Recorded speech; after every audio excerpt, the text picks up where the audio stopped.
I'm going to teach you one more thing before we end this video, and that's how to change your background.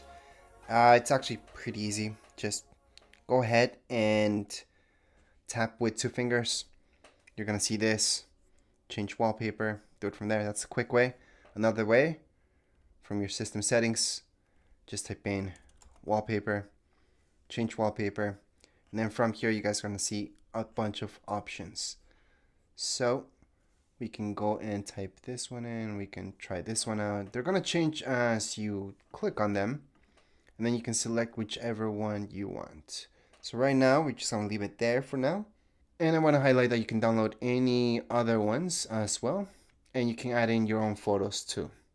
So right here you have that option to add photo, but you don't really need to do that from here. If you have your own picture, you can also right click on it, and it's going to give you the option to make it your wallpaper. So it's going to be that easy to change wallpaper right here on Mac. And that would be actually it for this tutorial. If you guys have any questions, comments, you guys can write down here in the comments area. Don't forget to subscribe and like. Thank you.